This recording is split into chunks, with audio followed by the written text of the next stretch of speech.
নমস্কার বন্ধুরা, আমি অভিষেক আর বিদ্যায়তনে তোমাদের সকলকে স্বাগত।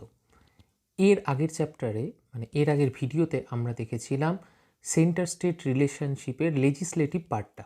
আজকে এই ভিডিওতে আমরা দেখব অ্যাডমিনিস্ট্রেটিভ রিলেশনটা সেন্টার আর স্টেটের মধ্যে কীরকম থাকে সেটা আমরা কিন্তু দেখব।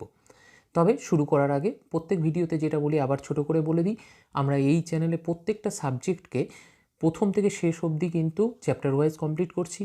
তোমরা যারা হার্ডকোর প্রিপারেশান নিতে চাও বিসিএস পিএসসির আদার্স এক্সামের জন্য, মেনকে ফোকাস করে বলতে পারো, তারা কিন্তু প্রত্যেকটা ভিডিও খুঁটিয়ে খুঁটিয়ে দেখো। তো চলো শুরু করা যাক আজকের পড়া। প্রথমে যেটা আমরা দেখব যে অ্যাডমিনিস্ট্রেটিভ রিলেশন যেটা রয়েছে সেটা কোথা থেকে কত আর্টিকেলের মধ্যে রয়েছে, অর্থাৎ আর্টিকেল 256 থেকে আর্টিকেল 263 পর্যন্ত এর মধ্যে সেন্টার আর স্টেটের অ্যাডমিনিস্ট্রেটিভ যে রিলেশনগুলো রয়েছে সেইগুলো কিন্তু ডিসকাস করা রয়েছে। আমি খুব ছোট্ট করে সহজভাবে কিন্তু তোমাদের পড়াটা বুঝিয়ে দিচ্ছি, খুব অল্প সময়ের মধ্যে আজকের ভিডিওটা কমপ্লিট হয়ে যাবে। এরপর বইয়ে যেটা আছে ডিস্ট্রিবিউশন অফ এক্সিকিউটিভ পাওয়ারের ডিস্ট্রিবিউশনটা কেমনভাবে রয়েছে। দেখো, পাওয়ার সাধারণত তিন ভাগেই রয়েছে। কি কি? ইউনিয়ন লিস্টে যেটা রয়েছে সেটা ইউনিয়নের কাছে ক্ষমতা রয়েছে, স্টেট লিস্টে যেই পাওয়ার সাবজেক্টগুলো রয়েছে সেইগুলোর ক্ষমতা স্টেটের কাছে রয়েছে অ্যাডমিনিস্ট্রেটিভ হিসাবেও, এবং সবার শেষে কনকারেন্ট লিস্টে যেগুলো আছে সেইগুলোতেও যৌথভাবেই ক্ষমতা কিন্তু শেয়ার করা হয়েছে। কিন্তু মনে রাখতে হবে কনকারেন্ট লিস্টে কিন্তু প্রাধান্য কে পায়? সেন্টার। তো এইটা হচ্ছে আমাদের সাধারণত যে ডিস্ট্রিবিউশন প্রসিডিওর, যেই সাবজেক্টে যার কাছে রয়েছে তার আইন বানানোর ক্ষমতাও তার কাছে রয়েছে, আগের দিন আমরা পড়েছি, এবং সেটাও অ্যাডমিনিস্ট্রেটিভ বডি হিসাবে কাজ করার ক্ষমতাটাও কিন্তু তার কাছেই ম্যাক্সিমামটা রয়েছে। এরপর যেটা আমরা দেখব সেটা হচ্ছে obligation of state and centre. ঠিক আছে, তার মানে বোঝা যাচ্ছে যে কোথায় কোথায় এক্সিকিউটিভ পাওয়ারের রেস্ট্রিকশান রয়েছে স্টেটের ক্ষেত্রে, কোথায় কোথায় সেন্টার নাক গলাচ্ছে, সোজাসাপটা কথা, সেইগুলো কিন্তু আমরা এখানে দেখব। কি কি বলছে? কোনো একটা সাবজেক্টের উপর পার্লামেন্ট কোনো ল তৈরি করে রেখেছে, পার্লামেন্ট অ্যাডমিনিস্ট্রেটিভভাবে কোনো ল তৈরি করে রেখেছে, সেইটাকে কিন্তু কাজ করার সময় স্টেট ওভারলুক করতে পারবে না, সেটাকে এড়িয়ে কিন্তু যেতে পারবে না। পার্লামেন্টের তৈরি কোনো লকে কোনো অ্যাডমিনিস্ট্রেটিভ কাজের ক্ষেত্রে সেটাকে কিন্তু চেঞ্জ করা যাবে না। এবং সবচেয়ে বড় ব্যাপার হচ্ছে স্টেট যদি কোনো কিছুতে ফেল করে যায়, যে আমাদের সিস্টেমটা রয়েছে পার্লামেন্টারি সিস্টেম রয়েছে, তাতে আমরা যদি দেখি যে স্টেট কোথাও যদি অ্যাডমিনিস্ট্রেটিভ হিসাবে কাজ করতে পারছে না, এইটা যদি মনে হয় প্রেসিডেন্টের, তাহলে কিন্তু প্রেসিডেন্সিয়াল রুল কিন্তু লাগু হতে পারে। এটা হচ্ছে রেস্ট্রিকশান বলতে পারো আমাদের যে স্টেটের এক্সিকিউটিভ পাওয়ার সেটার। এবার চলে আসি পরের পয়েন্টে, centre direction of state. Centre কীভাবে ডিরেকশান দিতে পারে, অর্থাৎ খবর দালালি কীভাবে ফলাবে কোন কোন ক্ষেত্রে, সেটা আলোচনা করা হয়েছে। এবার কি বলা হচ্ছে, ন্যাশনাল এবং মিলিটারি রিজনের ক্ষেত্রে, অর্থাৎ জাতীয় কোনো বিষয়ে অথবা মিলিটারি মুভমেন্ট পারপাসে যে কমিউনিকেশান সেক্টরটা রয়েছে, স্টেটের হাতে যেই কমিউনিকেশানের জায়গাগুলো রয়েছে, অর্থাৎ রোড এগুলো যেগুলো আছে স্টেটে যে রোডগুলো রয়েছে, সেই ক্ষেত্রেও কিন্তু সেন্টার স্টেটকে পরামর্শ দান করতে পারে। দ্বিতীয়ত হচ্ছে রেলওয়ে প্রোটেকশন। দেখো, যেগুলো রেলওয়ে স্টেশন রয়েছে, লাইন রয়েছে, সেগুলো কোথায় রয়েছে? সেইগুলো রয়েছে কিন্তু আমাদের রাজ্যগুলোর মধ্যে, বিভিন্ন স্টেটের মধ্যে রয়েছে, কিন্তু তাকে প্রোটেকশন করে হচ্ছে আরপিএফ, অর্থাৎ সেন্টারের police force, railway police force. কিন্তু সেইগুলো সুরক্ষার জন্য, সেইগুলোর বেটার ফেসিলিটি প্রোভাইড করার জন্য যা যা করণীয় তা কিন্তু স্টেটকে করতে বলতে পারে সেন্টার, স্টেট হয়তো কিছু করছে, সেন্টার সেখানে উপদেশ দিতে পারে। তৃতীয়ত আমরা যদি দেখি তাহলে একটা খুব ইম্পর্টেন্ট জায়গা বলা হচ্ছে যে প্রাইমারি এডুকেশনের ক্ষেত্রে, যে ফেসিলিটি, যে বাচ্চাদের যে ফেসিলিটিগুলো দেওয়ার দরকার, সর্বোপরি মাদার টাঙে অর্থাৎ মাতৃভাষাতে সেই শিক্ষাটা যাতে দেওয়া যায় সেই জন্য সেন্টার কিন্তু স্টেটকে বলতে পারে, গাইড করতে পারে। অবভিয়াসলি দেখো, আমরা বাঙালি, কোথাও বাংলা পড়তে স্বাচ্ছন্দ্য বোধ করি। হঠাৎ করে আমরা যখনই দেখি লক্ষ্মীকান্তের মতো মোটা মোটা বই যখন ইংলিশে থাকে তখন আমাদের কিন্তু মাথা গুলিয়ে যায়। সেই জন্যই বেসিক্যালি আমার এই বাংলার কিন্তু লেকচারগুলো নেওয়া। তো সেই জন্য বলছি যে আমরা এত বড় হয়েও আমাদের প্রবলেম হয়, তাহলে একটা বাচ্চা ছেলেকে যদি হঠাৎ হিন্দিতে পড়তে বলে, হঠাৎ ইংরেজিতে পড়তে বলে, তাহলে কিন্তু কোথাও যেন তার প্রবলেম হবেই হবে। তার কোথাও প্রথমে যখন তার ইন্টারেস্ট জাগবে না, তো তার কেরিয়ারটাই বরবাদ হয়ে যাবে। যদি এরকম হতো যে মাদার টাঙে পড়াশোনার ব্যবস্থা নেই, তাহলে কিন্তু খুব প্রবলেমে মানে আমরাও পড়তাম, নেক্সট জেনারেশনও পড়বে। তো এই জন্য এই মাদার টাঙে পড়াশোনা আরও ফেসিলিটির ডেভেলপমেন্টের জন্য কিন্তু সেন্টার স্টেটকে উপদেশ দিতে পারে এবং বলতেও পারে। তথাকথিত আরেকটা হচ্ছে শিডিউল ট্রাইব যারা রয়েছে অর্থাৎ এসটি, তাদের ওয়েলফেয়ার স্কিমগুলো, হয়তো সেন্টারের কিছু স্কিম রয়েছে সেইগুলোকে ফলো করতে বলতে পারে। সেইগুলো কিভাবে আরও ভালোভাবে তাদের সামনে আনা যায়, কি কি ফেসিলিটি তাদের আরও দেওয়া যায়, সেই ব্যাপারে কিন্তু সেন্টার স্টেটকে উপদেশ দিতে পারে। তাহলে আমরা এতক্ষণ দেখে নিলাম centre direction to the state, মানে সেন্টার কীভাবে স্টেটকে ডাইরেকশন দিচ্ছে। এরপরে আমরা দেখব cooperation between centre and state. বা সেন্টার আর স্টেটের মধ্যে কি কি কোঅপারেশন রয়েছে সেটা কিন্তু আমরা এবার দেখে নিব। বলা হচ্ছে যদি দুটো স্টেটের মধ্যে কোথাও ওয়াটার বডি নিয়ে ডিসপুট দেখা যায়, অর্থাৎ দেখা গেল গঙ্গা নদী বইছে উত্তরপ্রদেশ, বিহার, ওয়েস্ট বেঙ্গল হয়ে, দেখা গেল গঙ্গার জল কোথা থেকে সেচ করছে উত্তরপ্রদেশ, তারপরে নিচে আসছে বিহার, তাহলে কে কতটা জল ইউজ করবে, ওখান থেকে তুমি সেচের জল বেশি নিচ্ছ, আমি জল পাচ্ছি না, এই টাইপের অনেক প্রবলেম কিন্তু হতে পারে। যে আপস্ট্রিমে থাকবে তার সুবিধা বেশি, তার আবার অসুবিধাও হতে পারে যে হয়তো জল বেশি ইউজ করতে গিয়ে বন্যাতে তার বেশি ক্ষতিগ্রস্ত হলে, এরকম অনেক কিছুই হতে পারে। নিচের যে আছে সে হয়তো বড় একটা ড্যাম বানিয়ে দিল, উপর স্ট্রিম হয়তো ভেসে যাচ্ছে, এরকম অনেক রাজ্যের মধ্যে প্রবলেম হতে পারে। তাহলে এই ওয়াটার বডি নিয়ে যখন প্রবলেম হবে সেই ক্ষেত্রে কিন্তু সেন্টার, বিশেষ বলতে পারো মেনলি পার্লামেন্ট, তাদের মধ্যে এই সমস্যার সমাধানগুলো করবে এবং পার্লামেন্ট যেই রুলসটা তৈরি করবে সেটা কিন্তু মেনে চলবে। আমরা পরের চ্যাপ্টারে এই বিষয় কিন্তু বিশদে পড়াশোনা করব। এরপর যদি দেখি আর্টিকেল 263 মাধ্যমে প্রেসিডেন্ট ইন্টারস্টেট কাউন্সিল গঠন করতে পারে। ইন্টারস্টেট কাউন্সিল কী জন্য? বিভিন্ন সাবজেক্ট নিয়ে যদি মতানৈক্য থাকে স্টেটের মধ্যে, সেইগুলোকে ডিসকাস করা হবে ওখানে, সেটাকে ইনভেস্টিগেট করা হবে এবং সবশেষে ডিসিশন নিবে কিন্তু ওই বডিটা। এটা প্রেসিডেন্ট গঠন করে আর্টিকেল 263 মাধ্যমে। এটাও কিন্তু আমরা পরের চ্যাপ্টারে আরও বিশদে পড়ব। তাহলে রাজ্যের মধ্যে যখন ঝামেলা হচ্ছে তখন রুলস বা মিটাচ্ছে কে? সেন্টার। তারপরে দেখব full credit and faith on judiciary. জুডিশিয়ারির উপর, জুডিশিয়ারি তো আমরা জানি সাধারণত যে ওটা একটা আলাদাই ডিপার্টমেন্ট, ওটাকে আলাদা করেই রাখা হয়েছে, কারোর সাথে ওইটাকে যুক্ত করা হয়নি, ও ইন্ডিভিজুয়ালির মতো কাজ করে জুডিশিয়ারি। তাহলে তার উপর আমরা ফেথ রাখবো এবং পাবলিক অ্যাক্টস, রেকর্ড, এইগুলোর ক্ষেত্রে কিন্তু সেন্টার সর্বেসর্বার মতো কথা বলবে। তৃতীয়ত হচ্ছে parliament appoint authority, parliament for smooth trading or something. তো বলতে পারো যে পার্লামেন্ট অথরিটিকে, কোনো একটা বোর্ডকে গঠন করতে পারে যারা ইন্টারস্টেটের যে ঝামেলাগুলো থাকে, ইন্টারস্টেট ট্রেডের ক্ষেত্রে, একটা স্টেটের ট্রেড আরেক স্টেটে যাচ্ছে, সেখানে ট্যাক্সেশনের একটা ব্যাপার থেকে যায়, তো সেইগুলো যাতে ঝামেলাটা না হয় সেটা কিন্তু দেখবে কে? ওই বডিটা। এই বডিটাকে গঠন করবে পার্লামেন্ট।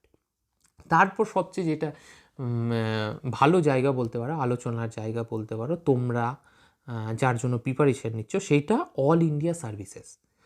এবার অল ইন্ডিয়া সার্ভিসেস কারা? এটা প্রথমে হচ্ছে অল ইন্ডিয়া সার্ভিসেস ছিল আইসিএস, ইন্ডিয়ান সিভিল সার্ভিস।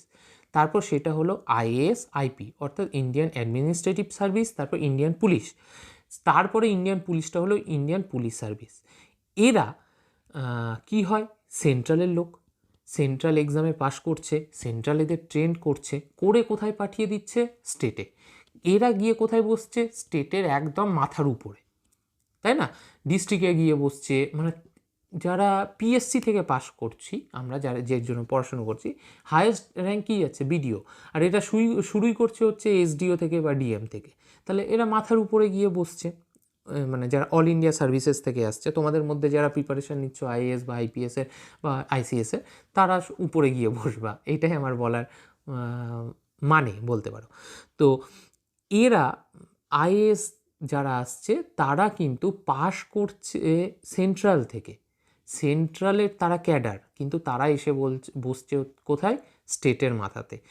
1966 সালে আইএফএসটাও এই লিস্টে কিন্তু জয়েন করা হয়েছিল, অর্থাৎ আইএএস আইপিএস ছিল, তার সাথে আইএফএসও জয়েন করা হয়েছিল। আইএফএস দুটো হয়, ইন্ডিয়ান ফরেন সার্ভিস, আর একটা হচ্ছে ইন্ডিয়ান ফরেস্ট সার্ভিস। তা এখানে ফরেন সার্ভিসের কথা বলা হচ্ছে না, বুঝতেই পারছো, ফরেন তো বিদেশ নিয়ে, এটা ইন্ডিয়ান ফরেস্ট সার্ভিসের কথা বলা হচ্ছে। এই ক্ষেত্রে আরেকটা ব্যাপার মনে রাখতে হবে যে রাজ্যসভার কাছে পাওয়ার রয়েছে, পার্লামেন্টের সব জায়গায় না, শুধু রাজ্যসভার কাছে পাওয়ার রয়েছে, সে কিন্তু আরও সাবজেক্টগুলোকে এর আন্ডারে ঢোকাতে পারে। আরও সাবজেক্ট বলছে যেরকম Indian administrative, police service, forest service, সেরকম হয়তো রেভিনিউ সার্ভিস ঢুকিয়ে দিল, তারপর হয়তো ট্যাক্সেশনটাকে ঢুকিয়ে দিল, বা এরকম সার্ভিসগুলোকে কিন্তু রাজ্যসভা চাইলে তার মেমোরেন্ডামের মাধ্যমে কিন্তু সেটা ঢুকাতে পারে। এটা হচ্ছে অল ইন্ডিয়া সার্ভিসেসের ব্যাপারে আমাদের সেন্ট্রালের যে খবর দালালি বলতে পারো সেটা। এরপরে হচ্ছে পাবলিক সার্ভিস কমিশন, অর্থাৎ তোমরা যার জন্য পড়াশোনা করছো। আর কমিশন, এইটা ভেবে নাও যে পাবলিক সার্ভিস কমিশন হচ্ছে সাধারণত স্টেটের দ্বারাই নিযুক্ত হচ্ছে। অবশ্যই পাবলিক সার্ভিস এক একটা স্টেটের এক একটা পাবলিক সার্ভিস কমিশন থাকে, অনেক সময় জয়েন্ট পাবলিক সার্ভিস কমিশন থাকে, একটাই পাবলিক সার্ভিস কমিশন দুটো স্টেটের ক্ষেত্রে হয়তো কাজ করছে, এরকমও থাকে। এখানে যেটা হচ্ছে, এখানে তো বুঝতেই পারছো যে যেহেতু স্টেট রিক্রুট করছে স্টেটের জন্য ক্যাডারদের, সেটা নিয়ে কোনো কথা বলছি না। এখানে যেটা ব্যাপার সেটা হচ্ছে চেয়ারম্যানশিপ নিয়ে। আমাদের যেটা চেয়ারম্যান হয় পাবলিক সার্ভিস কমিশনে, অর্থাৎ আমরা যদি ওয়েস্ট বেঙ্গলকে ধরি, WBPSCর যিনি চেয়ারম্যান হয়েছে তাকে কে অ্যাপয়েন্টমেন্ট করে, অ্যাপয়েন্টমেন্ট দেন কে, অ্যাপয়েন্টমেন্ট দেন হচ্ছে গভর্নর, ঠিক আছে? কিন্তু তাকে রিমুভ করে কে, তাকে রিমুভ করে প্রেসিডেন্ট। অর্থাৎ গভর্নর তাকে অ্যাপয়েন্টমেন্ট দেবে, কিন্তু রিমুভ করার ক্ষমতা রয়েছে কিন্তু প্রেসিডেন্টের হাতে। এই রকমই যদি জয়েন্ট পিএসসি দেখি আমরা, যেরকম হরিয়ানা পাঞ্জাবের ক্ষেত্রে হয়তো জয়েন্ট পিএসসি বা চণ্ডীগড় জয়েন্ট পিএসসি রয়েছে, তাহলে এই জয়েন্ট পিএসসিতে অ্যাপয়েন্টমেন্ট করবে কে, দুটো রাজ্যেরই তো গভর্নর রয়েছে, চণ্ডীগড়ের নিজস্ব লেফটেন্যান্ট গভর্নর রয়েছে, তাহলে কে তাকে নিয়োগ করবে? তো ঝামেলা করে লাভ নাই ভাই, তাকে নিযুক্তও করবে প্রেসিডেন্ট, তাকে টার্মিনেটও করবে প্রেসিডেন্ট। বোঝা গেল? কারণ যেখানে একটা স্টেটের ক্ষেত্রে সেখানে গভর্নর নিযুক্ত করছে, কিন্তু যখন জয়েন্ট হচ্ছে তখন তো 2-3টে স্টেট থাকছে, তাদের তো গভর্নর অনেকজন, এবার কীভাবে নিয়োগ হবে? তো চলো, তোমাদের মধ্যে ঝামেলা করে লাভ নেই, আমি প্রেসিডেন্ট, আমি নিযুক্ত করছি, আমি টার্মিনেট করব। এইটা হচ্ছে আমাদের বলতে পারো যে সেন্ট্রালের একটা পাওয়ার। এবং লাস্টে যেটা আছে সেইটা হচ্ছে যদি কোনো গভর্নর রিকোয়েস্ট করে বিশেষ ক্ষেত্রে ইউপিএসসিকে যে আপনি সাহায্য করুন নিয়োগের ক্ষেত্রে, হয়তো বিশেষ কিছু রিক্রুটমেন্ট বেরাচ্ছে যেটা এর আগে হয়নি বা কিছু সামথিং, ইউপিএসসিকে গভর্নর রিকোয়েস্ট করলো, তাহলে ইউপিএসসি কিন্তু সেই নিয়োগটা করতে পারে স্টেটের ক্ষেত্রে, কিন্তু প্রেসিডেন্টের পারমিশন দরকার হয়। তাহলে বোঝা যাচ্ছে যে প্রত্যেকটা ক্ষেত্রেই কিন্তু মোটামুটি মানে সেন্টার স্টেটের উপর লিস্ট, মানে অ্যাডমিনিস্ট্রেটিভ ক্ষেত্রে কিন্তু তার যে পাওয়ার সেটা কিন্তু দেখাচ্ছে। এবার দেখে নিব ইন্টিগ্রেটেড জুডিশিয়াল সিস্টেম। জুডিশিয়াল সিস্টেমে প্রথমে একটা কথার ওয়ার্ডের মানেটা আমাদের বুঝে নেওয়া খুব দরকার, আমরা আগেও অনেকবার পড়েছি যে ইন্ডিপেন্ডেন্ট আর ইন্টিগ্রেটেড মানেটা কি।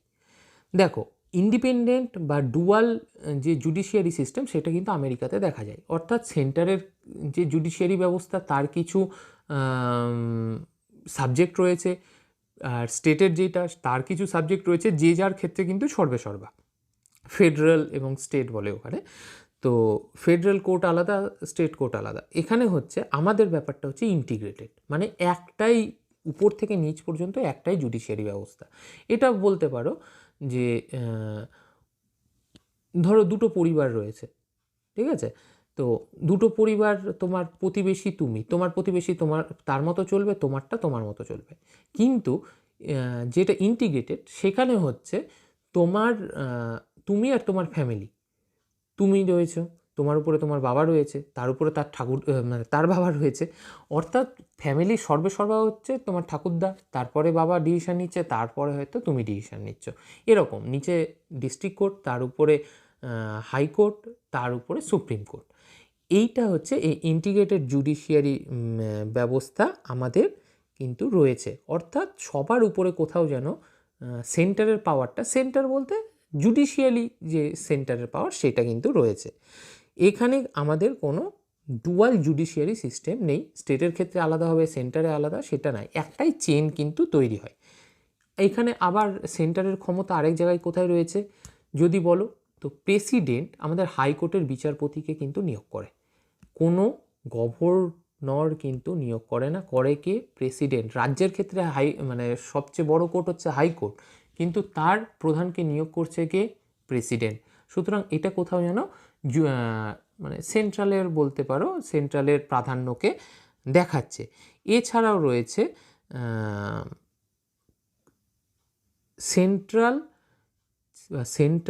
সেন্ট্রাল চাইতে গেলে একটা ডুয়াল বা তার বেশি রাজ্যের জন্য সিঙ্গেল হাইকোর্ট কিন্তু স্টাবলিশড করতে পারে।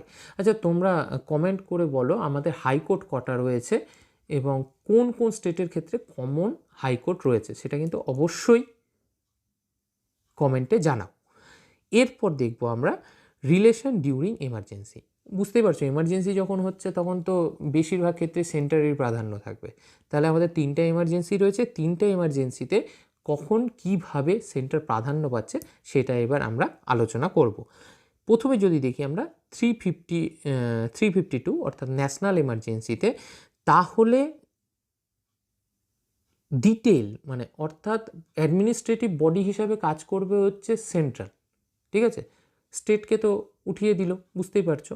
কিন্তু যেই সেন্ট্রাল এই স্টেটের যে লেজিসলেটিভ বা কার্যপ্রণালী রয়েছে সেটাকে কিন্তু সাসপেন্ড করতে পারবে না।